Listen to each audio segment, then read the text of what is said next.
بسم الله الرحمن الرحیم. په پیل کې د خبرونو سرټکي. هیواد کې د پانګونې په اړتیا باندې د ریاست الوزرا اداري مرستیال ټینګار. د دفاع وزارت د مختلفو واحدونو او قلوردوګانو څخه د 202 تنو پرسونلو فراغت. او د کندوز د پرونۍ چاودنې په اړه د قطر هیواد لخوا د خواشینۍ څرګندونه. درنو لیدونکو سلام، د نن ورځ خبرونو ته ښه راغلاست. نن چهارشنبه د 1403 کال د سلواغې 24مه نیټه ده. د ریاست الوزرا اداري مرستیال مولوي عبدالسلام حنفي د نوي خیرخوا مارکیټ پرانیست غونډه کې له ټولو سوداګرو غوښتي چې په هیواد کې دننه پانګونه وکړي. نوموړي سوداګرو ته د اسلامي امارت د همکاري ډاډ ورکړی او ویلي دي دا لومړنۍ ستره ملي پروژه ده چې د اسلامي امارت د بیا واکمنۍ پر مهال پیل او په ټاکلي وخت پای ته رسیږي. د ریاست الوزرا اداري مرستیال زیاته کړي اسلامي امارت د اقتصاد محوره سیاست له مخې له نړۍ سره د ښو اړیکو غوښتونکی دی.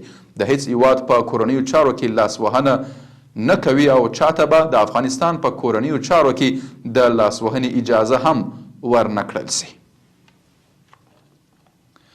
ملي دفاع وزارت وایي چې د بیلابیلو قطاعاتو او قلوردوګانو 202 منصوبین د عبدالله ابن مسعود رضی الله عنه د ګډو زده کړو قمندانۍ له 4 میاشتنیو مسلکي زده کړو څخه فارغ شول.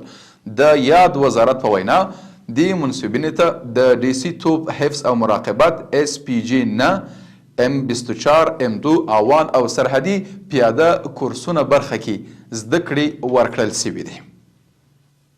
په بل خبر کې د امر بالمعروف نهی عن المنکر او شکایتونو اوریدلو وزارت وایي چې د کندهار ولایت د ارغنده ولسوالۍ محتسبینو د امنیتي ځواکونو په ملتیا هغه میرمن له بند څخه ژغورلې چې د خپل خسر لخوا په کورني بند کې ساتل کېده.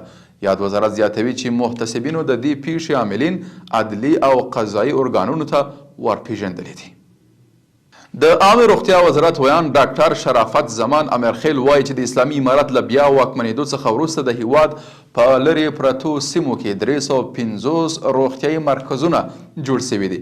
د ښاغلي امرخیل په وینا دغه مرکزونه روغتیایي خدمتونو ته د خلکو د لاسرسي په موخه د هیواد په محرومو سیمو کې جوړ سوي دي. او په پای کې د قطر بهرنیو چارو وزارت د یوې اعلامیې په خپرولو سره کندوز کې کابل بانک ته څیرمه پرونۍ چاودنه غندلې ده. قطر په دې اعلامیه کې د قربانیانو له کورنیو اسلامي امارت او د افغانستان له خلکو سره خواخوږي څرګنده کړې او د ټپیانو لپاره یې د عاجل روغتیا هیله څرګنده کړې ده. قدرمنو لیدونکو له ملتیا مننه. تاسو کولی شئ د اروج بېلابېلې خپرونې د دې ادارې د سوشل میډیا له طریقه وګورئ. تر بیا ښه وخت او روښۍ چارې.